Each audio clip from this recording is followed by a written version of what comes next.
Yeah, so this webinar, first of all, I want to thank everyone for joining and taking an hour out of your day to join this webinar. This is all about preparing for winter. Actually, no, it's really all about preparing for the fourth quarter and finding what's working best for both myself, the sellers that I'm talking to on the Skubana side, along with the people that Jeff is talking to on the Seller Lab side. And I think it's all about just providing value in this webinar. Yeah, so today we're going to really talk. We're going to really talk about standing out and selling more in Q4. And I think, you know, if you've never been on something with Chad and I, we like to kind of do a little back and forth. We're not really formal presenters unless we're on stage. So again, if you have questions, throw them up and we'll answer them along the way. And Jeff, even then, I'm not a formal presenter when I'm on stage.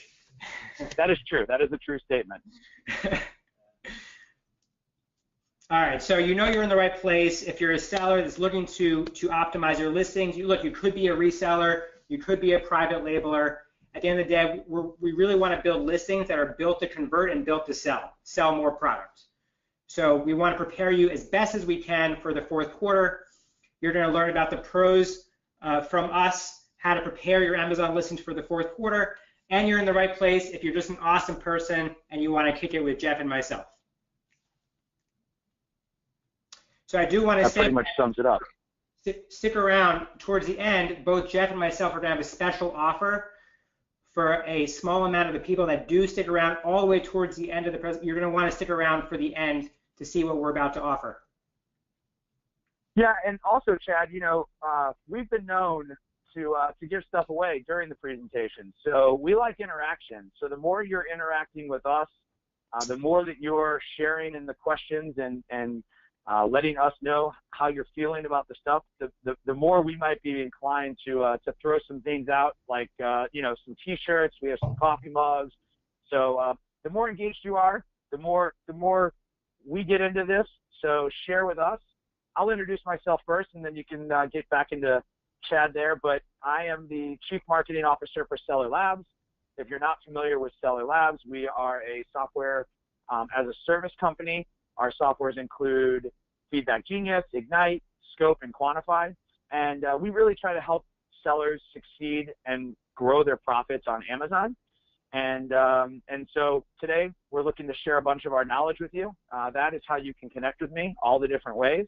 And love to connect and chat. And my name is Chad Rubin. I am the co-founder and CEO of Skubana, an operational system for large, high-volume, multi-marketplace sellers. So not just on Amazon, but Walmart, Jet, eBay, Sears, Rakuten, Shopify, Magento, you name it. You can catch me at all those places below. A lot of people call me the e-commerce renegade. Shortly, we'll be announcing an e-commerce renegade podcast I'm really excited about. Unfortunately, I don't have any T-shirts to give away. I'll leave that to Jeff. Although, one thing to share with everybody today is that I'm actually wearing a shirt that I designed, which is an Amazon Merch by Amazon T-shirt. So I'm pretty excited to be wearing it. It's my new favorite thing that is my hobby, Amazon merch. All right, so how do I find your shirt if I'm on Amazon? What do I need to do? I want that shirt. This shirt is the unique Think Differently shirt. I can send you a link afterwards. You can see all the great. Yeah, we can post it. We can post it in the notes. So one of the times while I'm chatting, you can put it in the notes, and we can throw it up for people if they want to buy it. Yeah, like I actually just started this podcast with these guys that run an Amazon merch podcast, and they got me really into it. And I'm just playing with it, and we've sold actually some T-shirts already. It's just fun being creative and using that side of my brain to come up with cool ideas like taco shirts and this shirt, which represents my Crucial brand as well. I actually happen to be a 7-figure business on Amazon, a top 500 seller, and that's what brings us both together on this call today.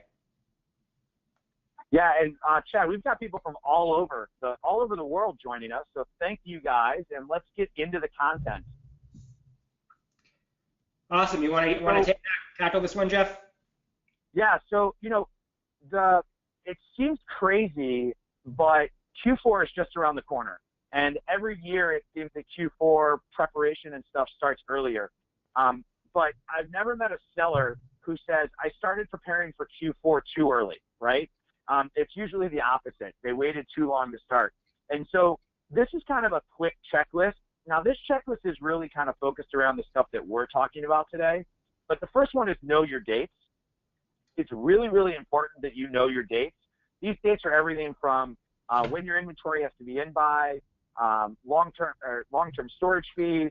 You know, Amazon's prices for storage change during the holidays, so you need to make sure you're aware of that. How long trucks take to get in and out of Amazon, all the way up to your listing. So know all of your dates, write them down, schedule them.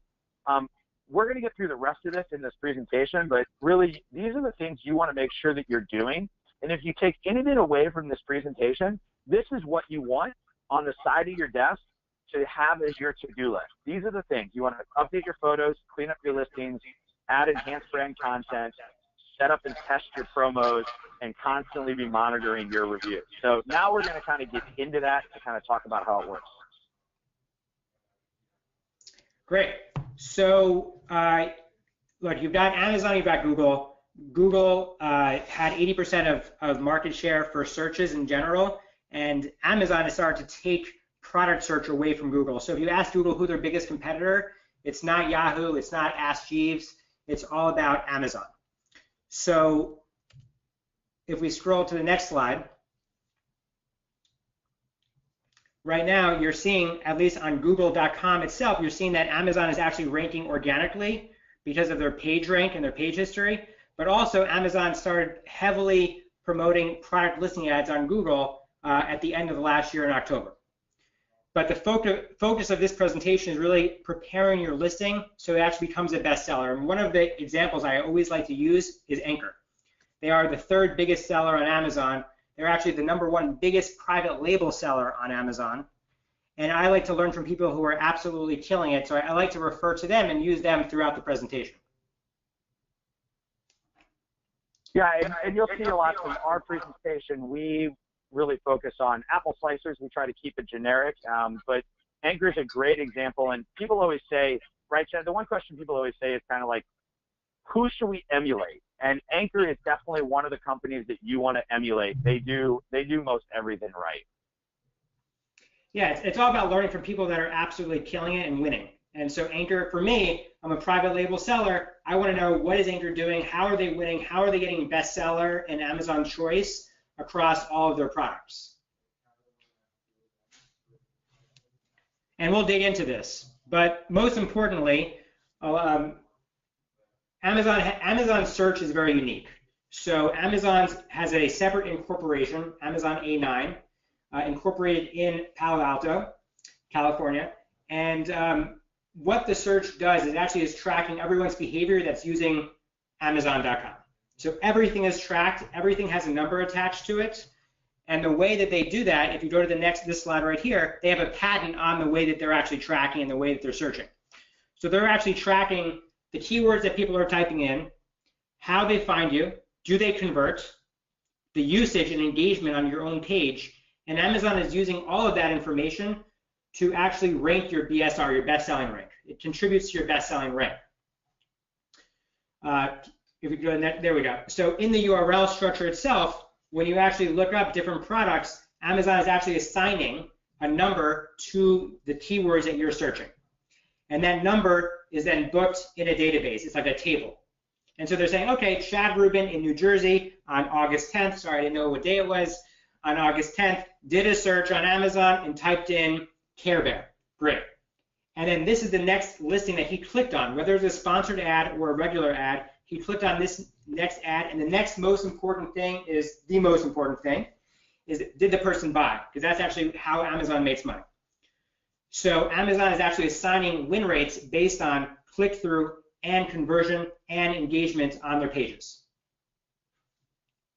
Did I miss anything with that, Jeff? No, and I think this kind of rolls into, you know, the flywheel that you've kind of created to demonstrate how the algorithm works, right? And you know, there's multiple flywheels within Amazon. So if we can go to the next slide, you'll see kind of, skip ahead to the next one. You'll see within here the one that kind of Chad's created, which is the cycle within A9, right? And A9, I guess most simply, I guess the easiest way to put it, right, is that it's looking at wants and needs. And as it's tracking all of that customer behavior, it's looking for what did the person want or what did they need and did they get it? and the parts that spin the flywheel are your listings and sales and conversions, and I would argue reviews go part of this as well. And ultimately, it's all trying to drive what Amazon has put into their flywheel, which is the growth of the overall platform. Mm-hmm. Yeah, so it becomes this self-fulfilling prophecy. So if Amazon knows what you want, they will serve you what you need. So, and they know both sides of the equation, whereas Google only really knows what people are searching, but they don't know because Google doesn't have their own marketplace. Google doesn't know if that's actually converting or what's happening on page. So Amazon has a very unique structure. If you create a compelling listing that's built to sell and gives people what they want, you're going to get more conversions. Amazon will reward you for that and increase your BSR, increase your visibility, and in turn, give you more sales. Yeah, so if we go on to slide 12, you'll see kind of how it's kind of my interpretation, right? So the little napkin on the left is the famous napkin that Jeff drew on 20 plus years ago when he was trying to express the desire of how he believed this platform for selling books would grow into the behemoth that it is today. And we as sellers on the platform have to understand that the main principle at Amazon, right, the leadership principle that starts at the top and goes all the way through to every employee is that the customer comes first. And so anything that you're doing to win on Amazon has to put the customer in the center of the universe. And then you have these tools by which you can spin that wheel faster. And so you have product discovery, which is your ability to show up in search. You have traffic, which is your ability to serve ads both on and off platform. You have conversion, moving people through to the sale. And then you have reviews, which is really driving people to show that the want is the desire of what they got, right? Because that's what Amazon is ultimately looking for. That's what all these flywheels are kind of trying to show to the seller. Yep. So Chad, I'll ask if you have anything you want to add to that, but I want to launch a poll now.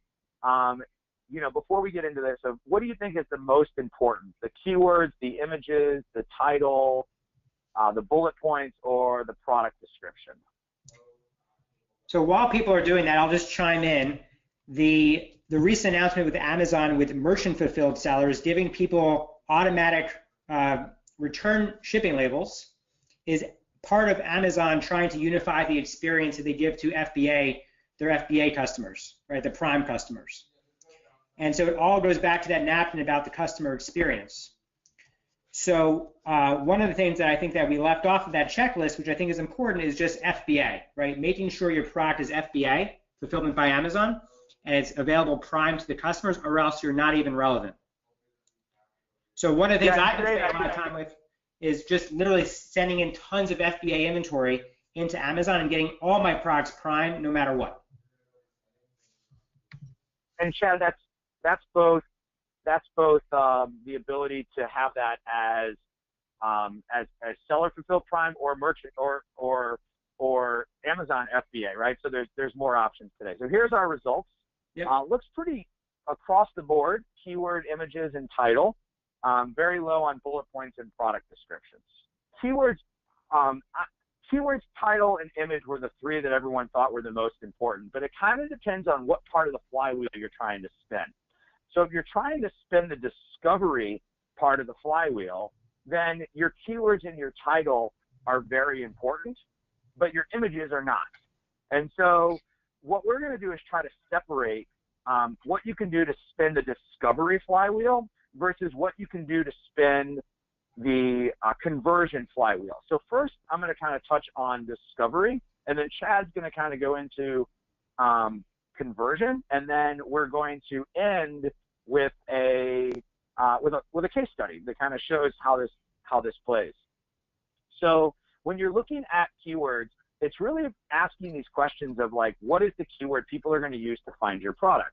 And so the first way to kind of do this is just to simply ask people, right? And so as you go through and you are talking to people, you can literally hold up your product and say, what is this? And what do you call this? And you're going to get a lot of different keywords that people are using to talk about your product. And a great example of this is like a casserole baking dish, right? So is it a dish? Is it a pan? Is it a casserole pan? And if you literally think of this as like, I'm going to sit in the Target store, the Walmart store, I'm going to stand on the street corner, and I'm going to hold this thing up, and I'm going to ask people, what is this? What do you call this? And what you actually discover by doing that is that there's other keywords people are going to use to call those products. Maybe there's somebody who's really into baking who's going to know some terminology for that pan that isn't what other people are calling it. Or maybe you have a product that has some secret group and it's used in some additional way. And so it's really important that you understand what people call your products. We can go ahead and skip a couple slides. I just want to interject on that, especially if you're actually an international seller, right? The word vacuum cleaner here in the United States, in the UK, they call it a Hoover, which is actually a brand, a trademark brand here in the United States.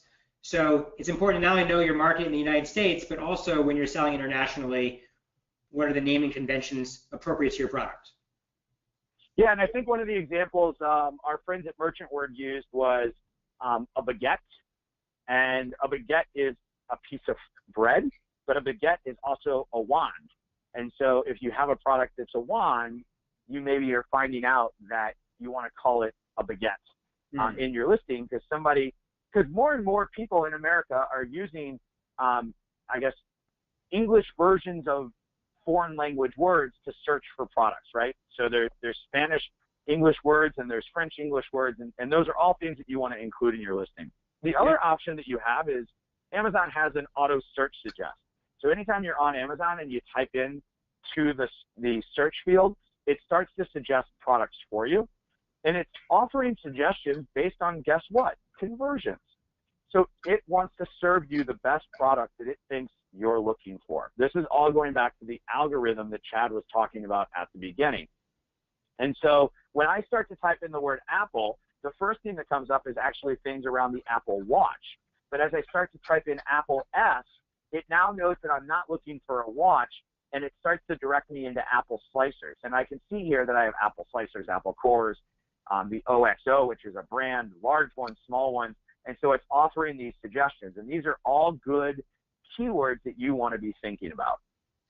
Another place that I use to uncover keywords is Moz, M-O-Z, which is actually driving Google searches. Because sometimes the Google searches that are happening on Amazon are different from what happens off Amazon.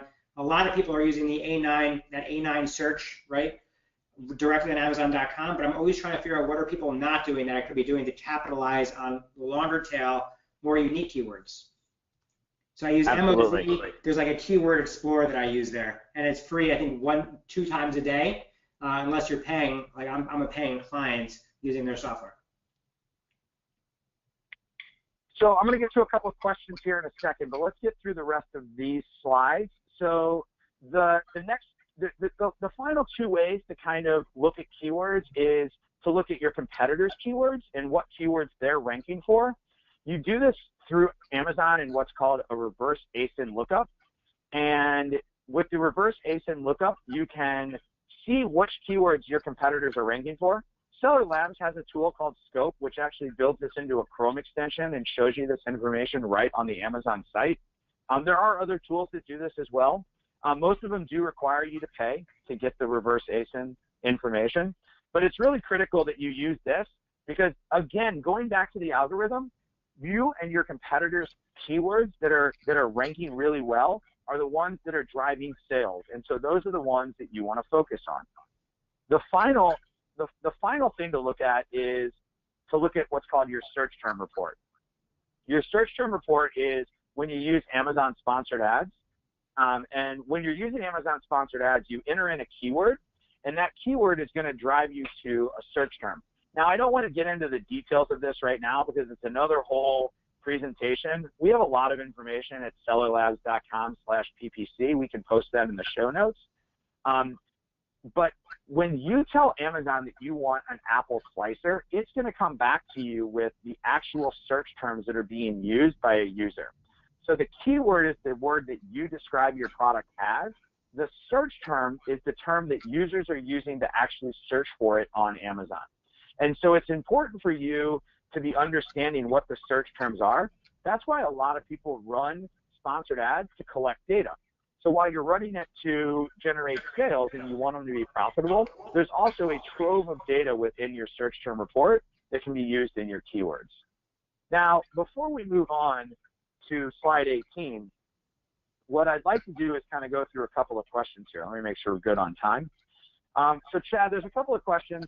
How impactful is it? You do a lot of keyword changes, right? So how impactful is it to change or update keywords if they've been in your catalog for a long time? Do you see, like, if you haven't touched something in a long time, making the changes has a big impact, a small impact? All right, so we're constantly updating our listings and constantly finding new keywords. Some of it comes from the search report that you're referring to through being a sponsored ad, using sponsored ads. The other thing I want to point out we're analyzing right now, and I don't think we covered this in the webinar, and this is probably a whole other webinar, we're looking at our conversion rates through the business reports on Seller Central. So Amazon gives you your unit session percentage, which is your impressions divided by units. These days I've been focusing on our impressions, or sessions as Amazon calls them, divided by our orders, which gives you your conversion rate. So we're really working hard to actually increase our conversion rates per listing.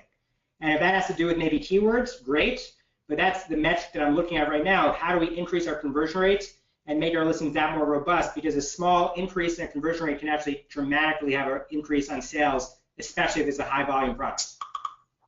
And then Jen was asking, how long does it typically take? So when you make a keyword change, how long does it take before you'll see that that impact? I don't actually have an answer for that. Do you have an answer for that, Jeff?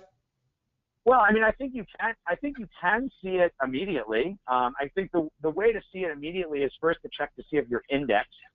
And so the way to check for indexing is to enter your ASIN with the keyword or the phrase that you're looking to index for.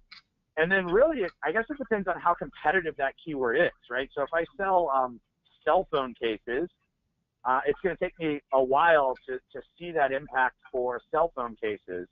But I'm going to show you guys an example here in a minute that I think will start to kind of illustrate how that change can make a difference. There was one other question about keywords and the importance of keywords. Right now, in the section that we just talked about, Chad and I are talking about building your keyword list so that you can now create your headlines, your bullets, your descriptions, and your backends. So we were not specifically talking about keywords like back-end keywords. We were literally talking about, and maybe we should have framed this better, but we were talking about the keywords that you use to now build your listings. So now what we just showed you were the research tools, and now we're going to take those keywords that we had in our listing and we're going to use them that we had in our data, and we're going to use those to improve our listing. So let's kind of jump through that now. So the first one to work on is your headline. And your headline is going to be the most important. It's really important within your headline that you consider mobile, and you have to consider ads. And this is a great example of considering ads within your headline. Because you can see here that this is a seller who had an ad, and their ad got cut off because that's all that's showing in the ad is just that small little part. And you see their title above. And so if you're going to create, if you had added a brand name to the beginning of this listing, you would have pushed the actual keyword possibly off the actual ad. And so you need to be thinking about not just how it looks on the page, but how it looks on mobile, how it looks on the app, and how it looks on ads.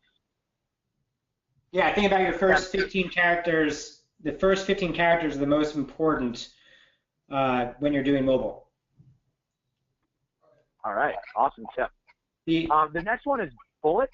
Sorry, do you want to add something? Go ahead.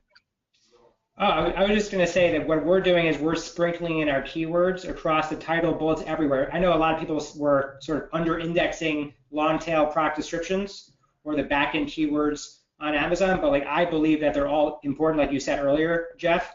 They're important in their own individual way, but we make sure that we sprinkle in those keywords throughout the entire listing everywhere, the ones that we're focusing on. So do you duplicate?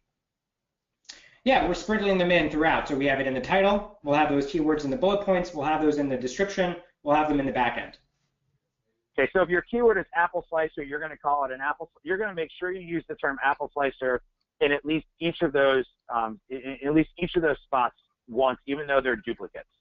Yep, and so for these bullet points, for example, part of me is making sure that I get that customer to convert, because that's something that Amazon's looking at.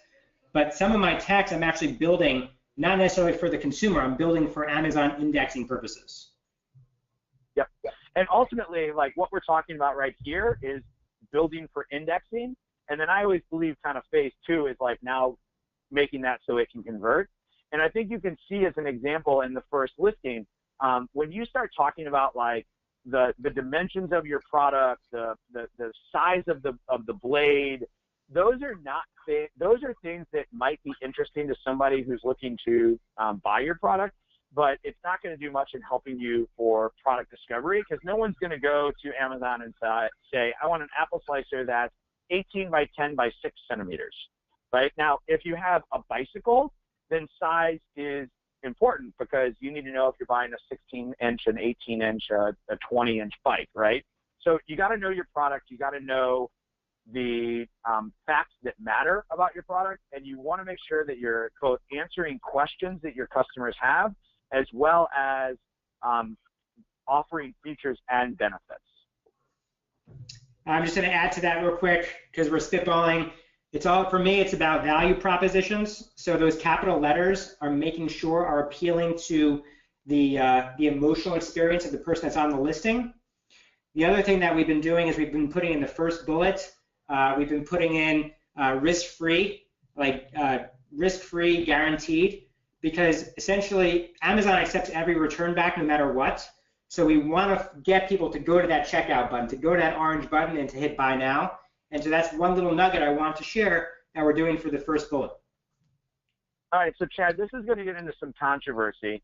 And for the people that aren't aware of this, there's controversy now about like how many characters you should have in your back-end keywords, right? Amazon technically allows you to have 1,000 per line, but there have been reports, and Seller Labs is one of the people that have reported, there have been reports that Amazon's only indexing 250 characters. Do you have a position, a statement, a belief on that?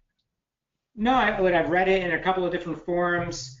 I've heard this before, but I think those who know don't say, and those who say don't know. Yeah, so I'll take a little offense to that, since I'm one of the ones that said. But I mean, look, where did we come up? Okay, go ahead. Where did we come up with our opinion, right? So here, I was asked this question, and several of you have asked the question in the chat box, so let's address it. And that is that there have been rumors about this back and forth. There have been postings from conversations with people at Amazon, and I understand that just because Amazon says it doesn't mean that it's right. There have been reports by news agencies that have covered this as a change within Amazon as well. So the way that I like to look at it is be informed. From what I understand, nothing that goes on here is going to get your account suspended. So using 1,000 characters will not get your account suspended, but it might not get your product indexed for as many keywords or something that you want. And so understand what the data and what the suggestions are, and then do what you want for your business. It's your business. There is nothing here that's going to harm you from a account suspension, ASIN suspension type of mode if you go over 250 characters. It's just that your number of characters has a direct impact in the number of keywords that you get indexed for your product. There is some limit. We just don't know exactly what it is. So Jeff, when did Amazon make the change to 250 characters? So I have heard rumor of it since about March. Okay. But more and more conversation has started in the last 8 weeks or so. Got it. So here's what an exercise that I would encourage everyone listening to this webinar to do, like right after the webinar, is essentially go to the business reports, the parent by detail items, where it'll disclose every product that you have with your sessions. So take all your sessions every single month and see in March or earlier than March if your sessions have gone down, meaning your impressions, the amount of visibility that your products are getting. And if you see a change to your, let's just say you see year-over-year growth, you go back to 2016, you see that your impressions are significantly down, even for a certain specific product, then go in and actually make some changes and customize, right? Follow this rule of the 250 characters. So I think we should let others explore their business and understand the nitty-gritty of their business first to see if they should be making changes. Is their impression share going up or is their impression share going down? I think that's an absolutely phenomenal suggestion. And if you didn't really get that, we'll actually write that up and we'll share that with everybody afterwards. So I think that's a great suggestion. And I think that the moral of that story is that there's a lot of information in the marketplace. And that information usually creates what I call FUD, fear, uncertainty, and doubt. And you as a seller need to use your own information to analyze what's going on with your business. So just because, like Chad just said, just because it's said doesn't mean you need to go start deleting keywords. Analyze your business and make a decision. I thought that was a great recommendation. Now, let's kind of take a spin here on the flywheel and say, we've now got all these keywords. We've now started to improve our discovery. How do we start working on things like conversion, right? So how do we start putting this all into place in the conversion funnel?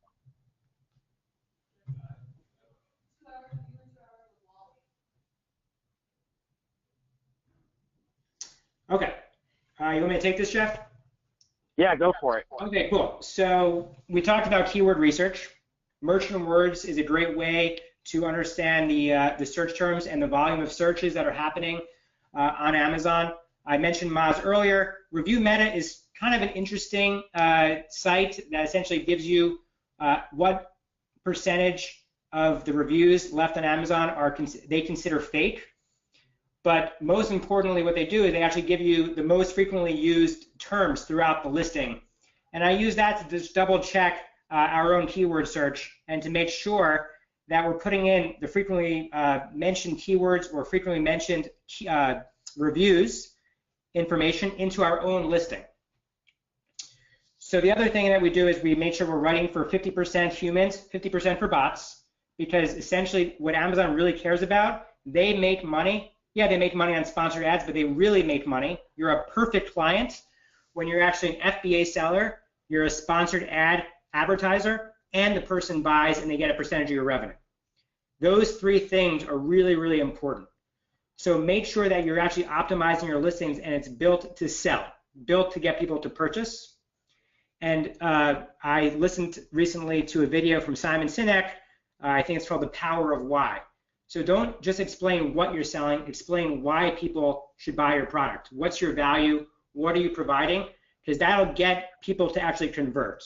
So in our listings, we make sure, not just with text, but with images, that we make sure we get people to actually convert in those listings and get them to go buy with value propositions.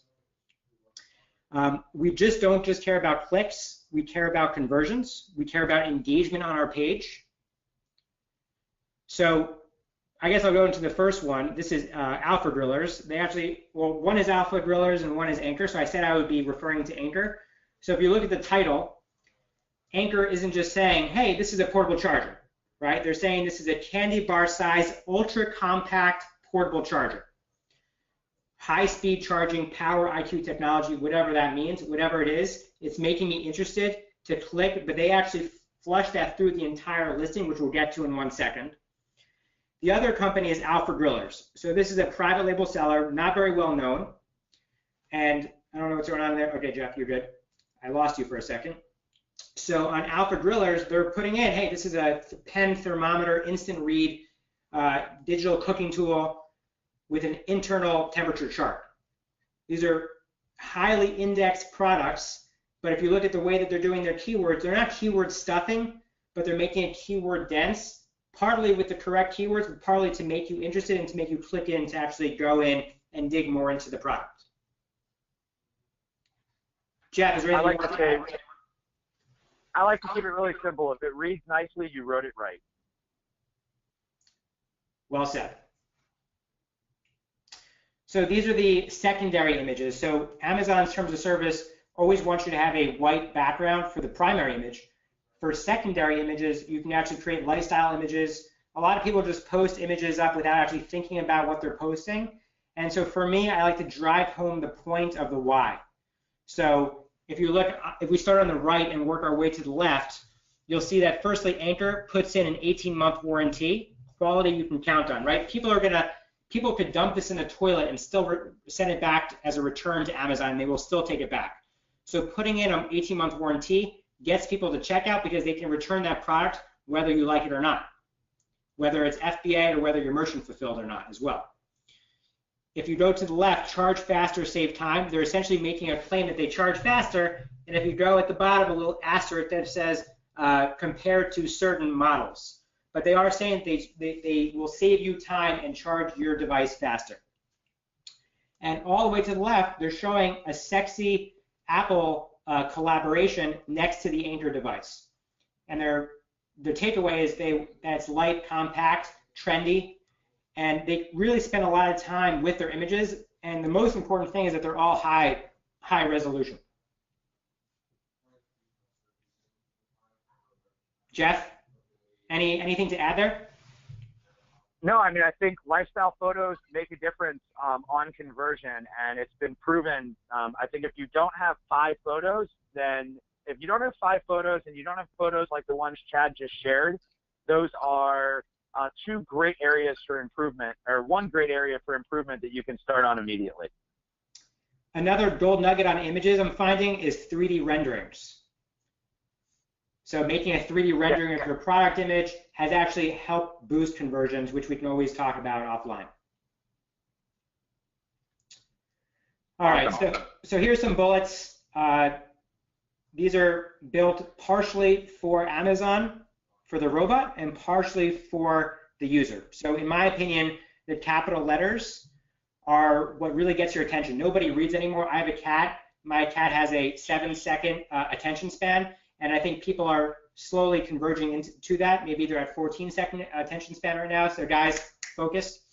But regardless, what you're seeing here is that capital letters draw the attention and lure you in to actually make the conversion. And if you look at the last bullet, lifetime money back guarantee, they remove all the risk.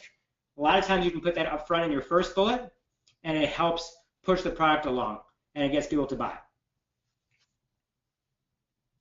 Yeah, so Chad, I think the next one is definitely one of these like golden nuggets, like you like to call, and this is something that I don't see a lot of sellers doing, and one that I see a lot of bigger sellers doing, and so this is one that I think is very exciting to share. So why don't you explain kind of how coupons and promos are helping your business? Sure. So you can use promotion codes to, everyone always wants to, how do we get frequently bought together? So it's half art, half science. So one of the ways you can do it is actually providing discount codes. So it's technically it's called like a coupon stack. Below the product detail page, below the product description page, you have the coupon stack, which gets people's attention. Now, I like to use cross-browser emojis to even draw this out even more. But what it does, it'll say, okay, if you buy this temperature check for your barbecue, and you buy the BBQ grill brush, you'll get 10, 15, 20% off. And once Amazon's algorithm starts seeing that people are buying this and this together, that they're actually relevant to the user experience, you actually get Amazon to put you into frequently bought together. Now, one of the other things that Alpha Griller was doing is I like to just buy all the time. I don't go into retail stores anymore. I bought this from Alpha Griller. And the other thing that they're doing to get frequently bought together is that they actually put you into their VIP discount club. They have no off Amazon presence, so they essentially are driving the sale back to Amazon. So if you bought this temperature thermometer and you're now in their club, what they do is they essentially get you to then buy off Amazon perhaps their BBQ grilling tool. So they're driving external traffic back to Amazon to get you to buy again. It's just something I noticed that they're doing. But this is one way with this coupon stack to get people to buy multiple things that you're selling together. Now, personal share is that for me, I have so many products, and we have so many things that fit, like, let's just say the Dyson vacuum. We're working on this strategy right now, right? We're putting together a massive spreadsheet that says if you buy this and you buy this and you buy this together, you get this bonus. But if you have a couple products right now, you can get this done today. So work on the highest selling products to make this happen and make this a reality ahead of Q4. Yeah, and I'm going to start our next quiz here before we go into our next slide. And I think that, that is a massive golden nugget, because if you didn't catch what Chad said, I just want to repeat it. And if you did, you should hear it twice. When you create a coupon that connects one product to another, so buy two, save 20%, that then creates the frequently bought together. That is amazing. That drives sales. That keeps your competitors' products from being out of there. A lot of people actually tend to what happens if you use like a launching tool, you'll actually see that your product is tied in with other products that are on that launching tool, because people are getting multiple coupons and buying them in the same shopping cart, right? So use those coupons if you have more products, and you can do that. So our question now is about enhanced brand content. We'll also say if you're using A+ content, you can answer yes as well. So either enhanced brand content or A+ content. And we'll leave the poll open here for another 1 minute. Chad, you want to start explaining what this is, and then we'll close the poll and we'll share the results. Yes, so enhanced brand content was formerly called A+ content for vendors. It was available to vendors that were selling direct to Amazon that essentially replaced your product description with images. And so Amazon revealed this to sellers in Seller Central, enhanced brand content, which does what I just described. You can see it here with different templates. So there's template 1, 2, 3, and 4, I believe. And essentially, it doesn't. So it's not. You're not using enhanced brand content for SEO. It doesn't contribute to SEO. Amazon keeps your lawn product description available in the back end for search. However, it goes to the point of providing more detail to make a more unique page to get people to actually buy and convert. So the poll results, what were they? I'm just curious. So it was 34 are doing it now, 37 are not, and 28 have no clue what it is. Guys, so almost 65% of people are either not doing it or don't know what it is. Okay. This is on your list, guys. This needs, now, Chad, what is needed? Can anybody apply for this, or like what do you need to be able to use this? You need to actually be the registered brand owner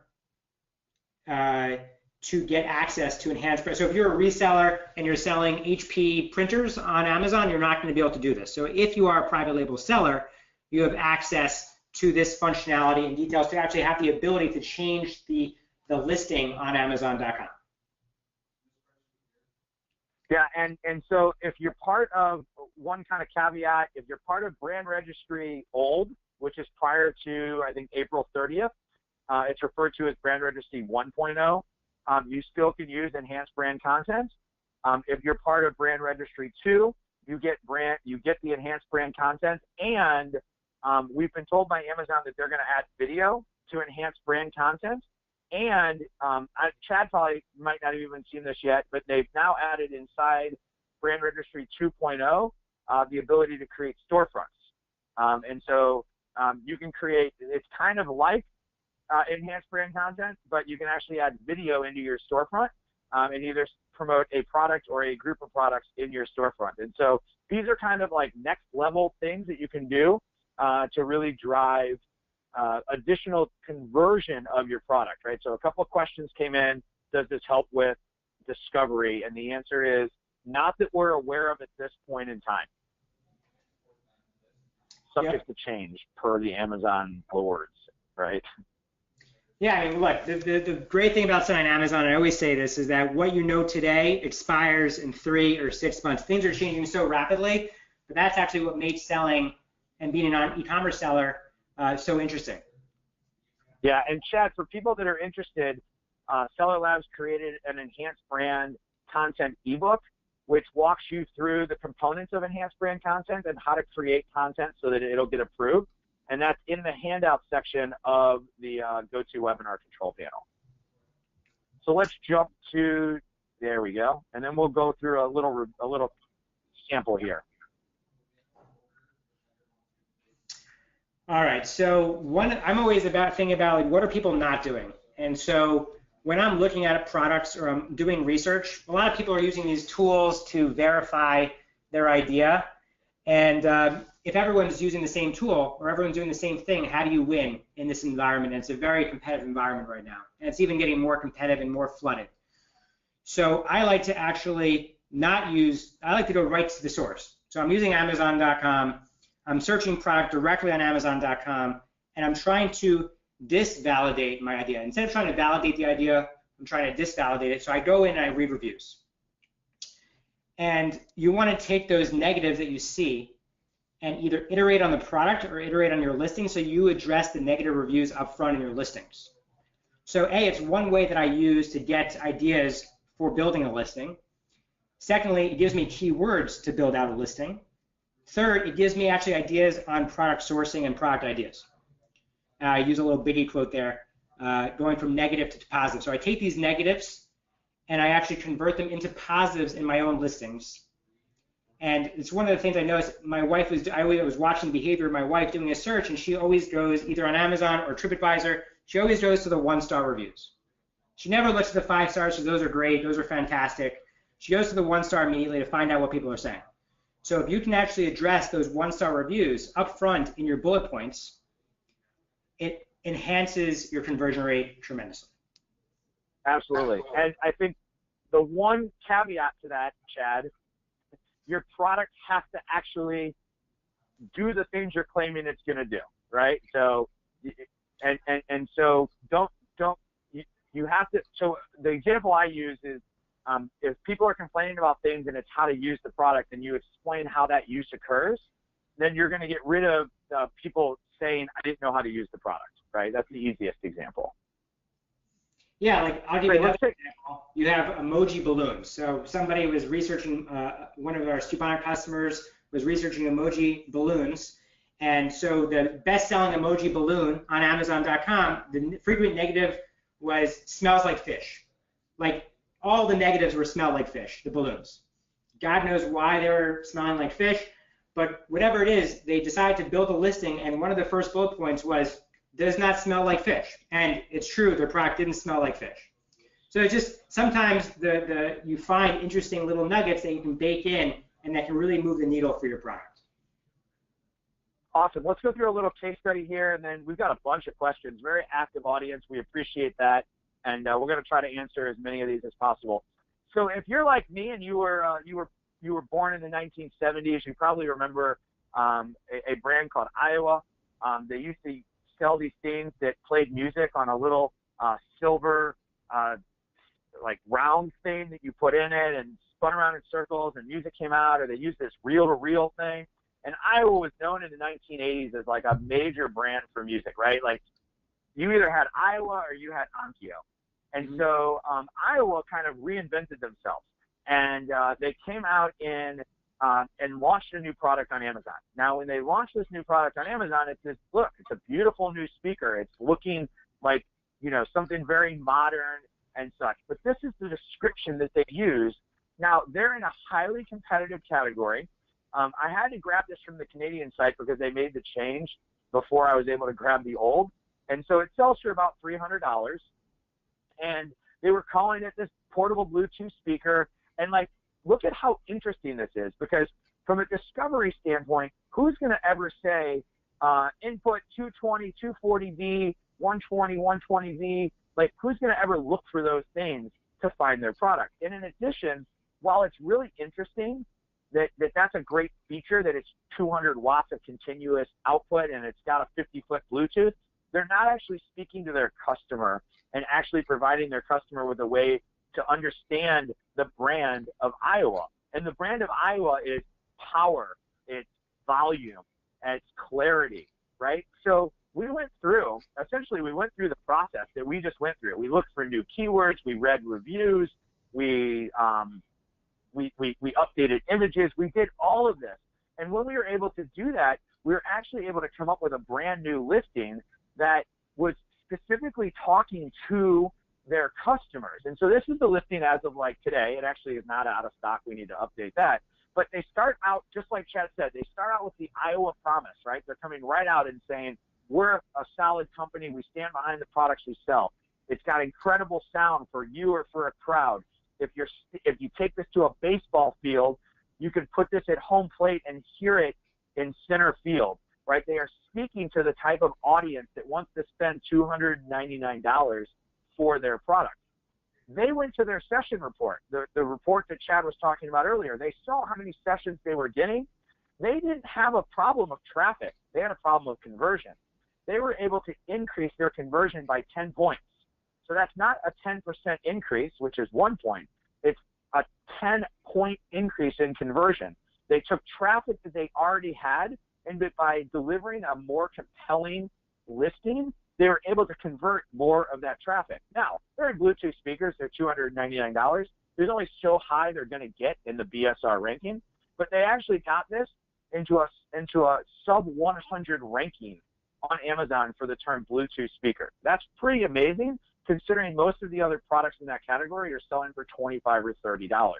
And so this is an example that if you go through our checklist and you look at the things that we talked about, and you actually start to focus on these things, you can have a clear understanding of how you can drive your listing to do better in the Q4 time period. And now's the time to do it, because you're so busy with everything else that you have going on as Q4 comes that you really need to be thinking about this today so that you don't have to be worrying about this in the future. Because it takes time to build EVC. It takes time to get good photos. It takes time to do the research. Anything you want to add there, Chad? Well, one of my favorite bullets that I always see from big conglomerate brands is imported, period. Made in China, right? First bullet, first thing you see, it's awful. So right now is actually the time of disruption. So big brands cannot figure out how to compete on Amazon, which is why private labelers are moving so heavy into the space. So if you're taking a lot of our suggestions today, or you're getting some gold nuggets from today's presentation, it's getting your listing optimized, doing the things that others aren't doing to win on Amazon.com. Yeah, so Chad, I thank you. I know you guys have an offer where you offer some consulting. So do you want to talk a little bit about that? Yeah, it's very, very easy. So you go to stubhana.com/gold. Password is nuggets, because I love gold nuggets. And so we're going to audit. We'll have a conversation. We'll audit what you're doing, and I'll just drop nuggets like I always do of how I can improve your business.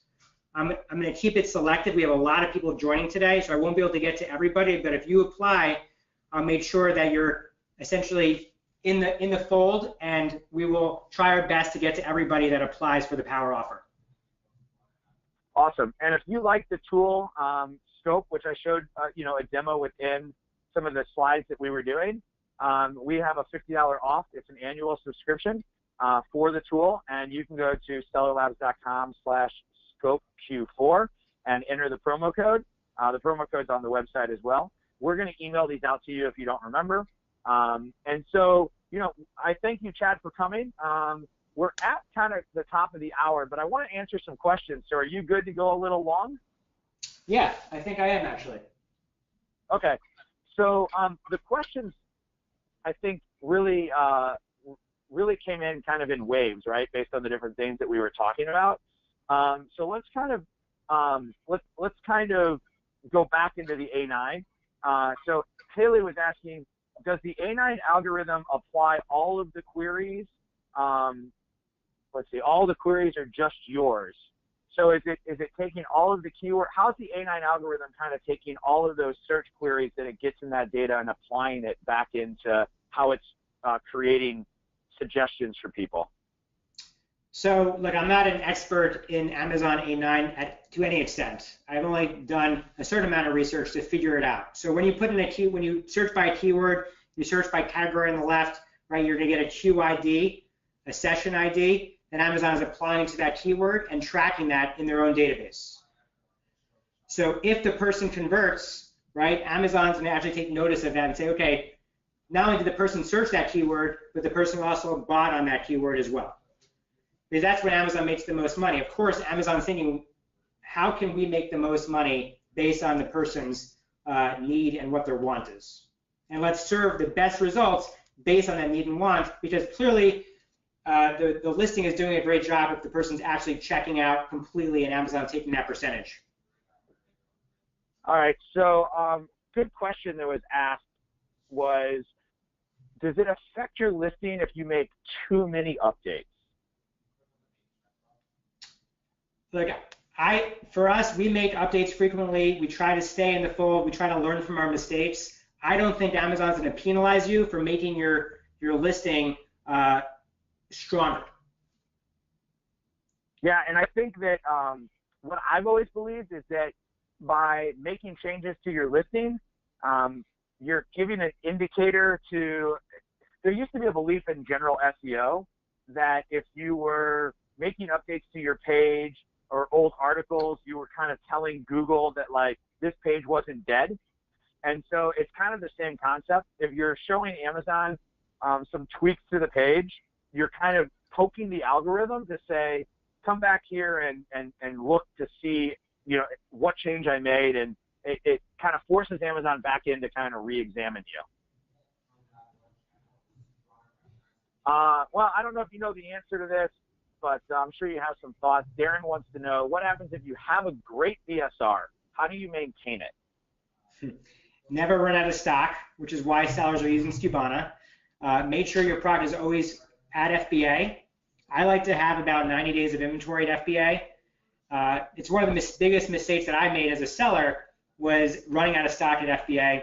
That was before and also just overselling as a merchant as well. But you always want to make sure that you're in stock at FBA. And like I'm starting to actually think about how PPC and sponsored ads also is impacting organic, and that's one of the things that I'm thinking about these days. Gotcha. So there's quite a few people who have posted in here that they have heard from different people at Amazon in multiple conversations that the 250 is the new number, and that is something that Amazon is implementing. So let's just reiterate the suggestion that you made, because I actually thought it was a great suggestion. So let's just reiterate, if you're in this debate about whether you should have backend keywords at or above 250 characters, before you make any change, you should. You want me to finish your sentence? Yeah, go for it. Give that nugget again. All right, so you log into Seller Central. So let's just actually do it together. While those that are listening, go to Seller Central, go to Reports, and go to Business Reports. Then on the left-hand side, you're going to see Detailed Page Sales and Traffic by Parent Item. If you click that, and so what you want to do is you want to actually do every single month going back to 2016.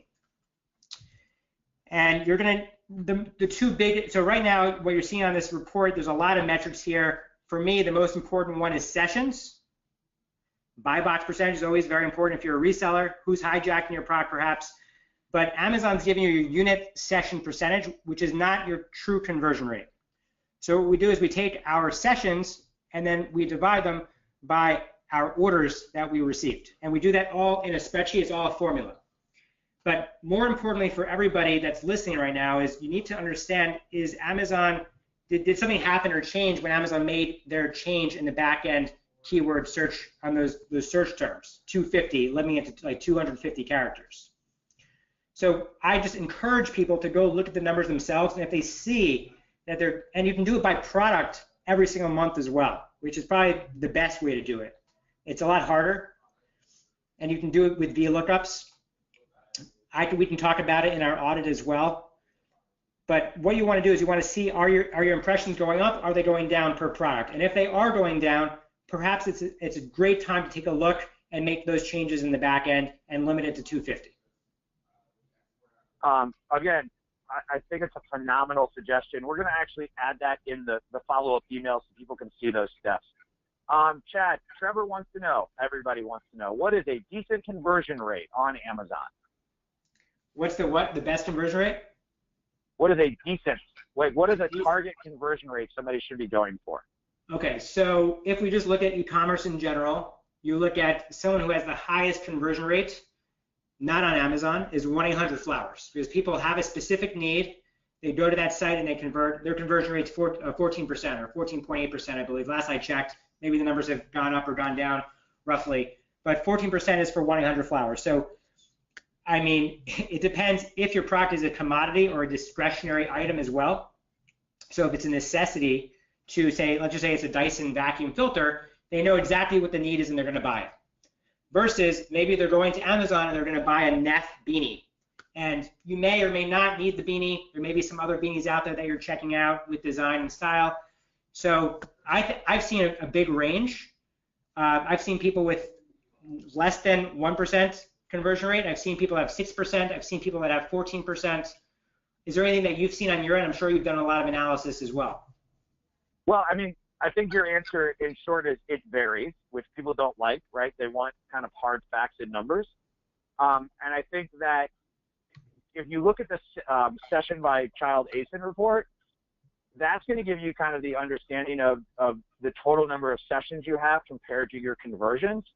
And what you're looking for is kind of like, can you change that, right? So if you're getting like less than 1,000 sessions, you know, you need to be looking at how do you drive more traffic. If your conversion rate is sub 5%, you should be looking at how to improve your conversion rate, right? And so it's not like a number you want to go for 8%. I was in the textbook business. When we were in the textbook business, 2.5–3% conversion was awesome. Mm-hmm. And that was a highly targeted, you know, sale of people looking for a specific book.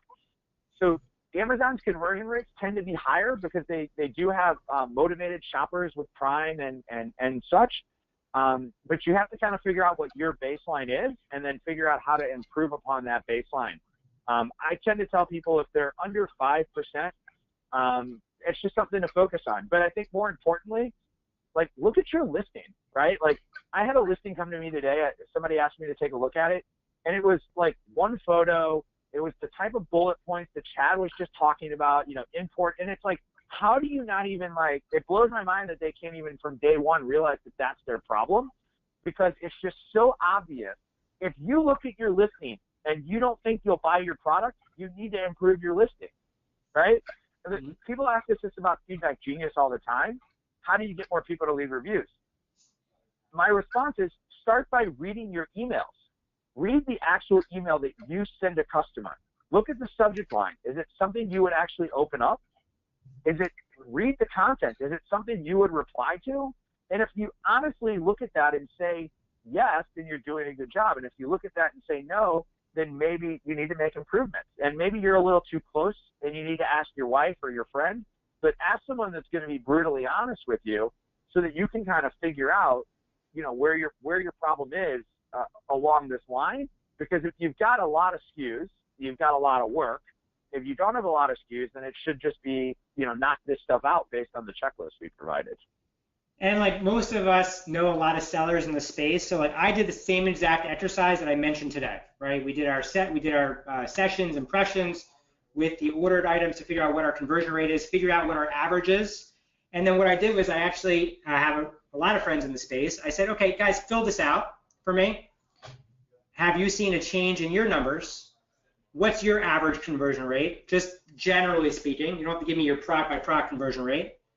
Then what I did was I actually exported my SKU profitability from Skubana, and I found out what are the best, most profitable SKUs that are making us the most money, and started prioritizing rigorously on those top SKUs, the 80/20, and then started actually prioritizing how do we actually increase our conversions on those pages themselves.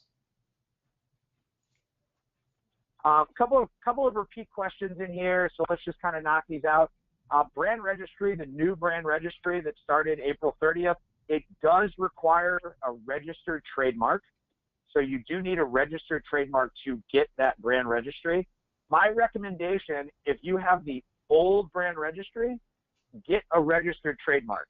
Amazon has indicated that they are going to sunset the old brand registry, meaning that you have to apply into the new brand registry. More importantly, the only way to unlock new features in brand registry, not in brand registry, the only way to unlock some new features is going to be with brand registry and 2.0.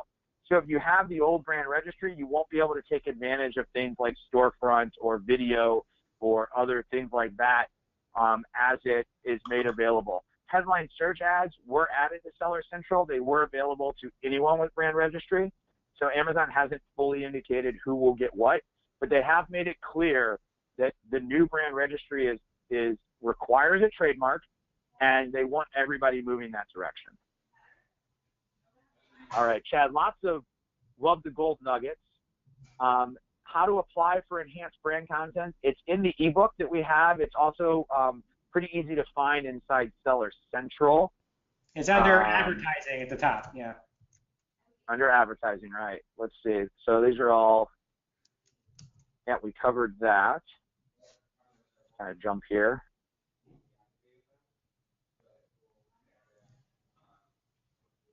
Somebody wants to know if Skubana works with Canada. Oh, of course. Amazon US, Canada, China, Mexico, UK, Germany, Spain, along with Walmart, Jet, and all the rest.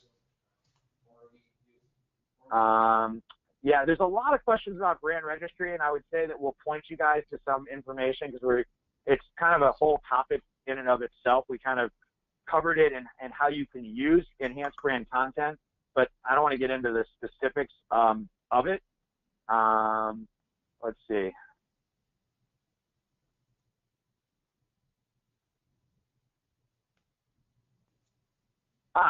Let's end on this question. It's a good one to end on. What do you suggest doing with a keyword that generates the majority of sales but is not profitable? And this is sales via sponsored product ads. So you have a keyword in sponsored product ads that is generating a lot of sales for you but not doing it profitably. So my next question would be like, well, is that keyword important to you? Can you go after more longer tail keywords? Is the organic revenue that you're getting separate from your PPC revenue? What's happening with your organic revenue for that product, not from sponsored ads? That's kind of where I would start. I mean, it's a very long question, but that's where I would start.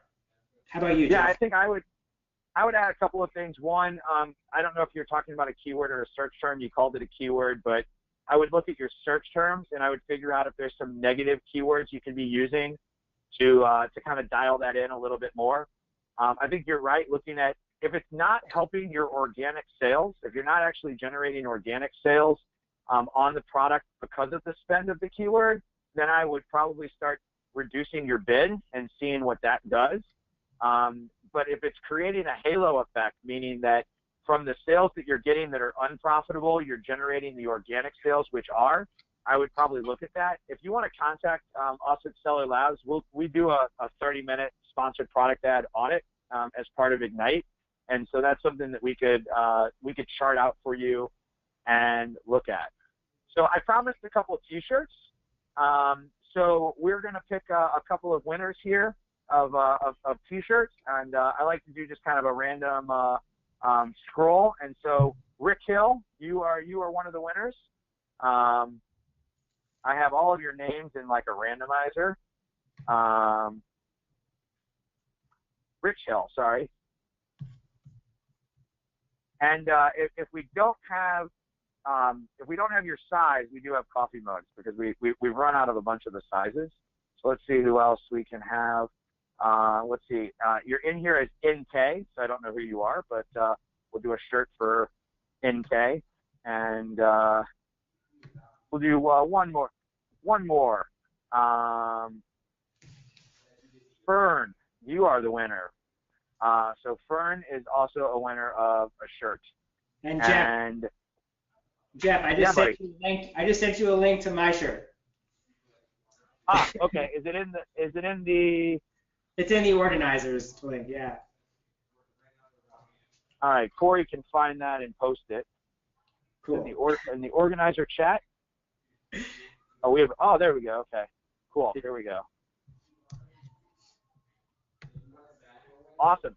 Before we end, let's just ask one final question. It's not a poll. We just want to know it here in the Q&A. Was today's webinar useful for you? We really would like to know if today's was useful for you, and if you got some value out of it. Let us know on a scale of 1 to 10. 10 being this was the most useful time you've ever spent in your life working on your Amazon business. 1 being this was a total waste of your time. Would love to hear from you.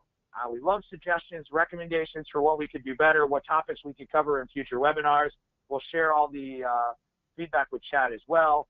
And we thank you guys for coming on. Lots of people like this. Awesome. And the people that didn't, we'll just blacklist them from the next one. No. We like all feedback, good or bad. So thank you guys for coming today, and thank you so much, everybody. Have a good day. Appreciate it.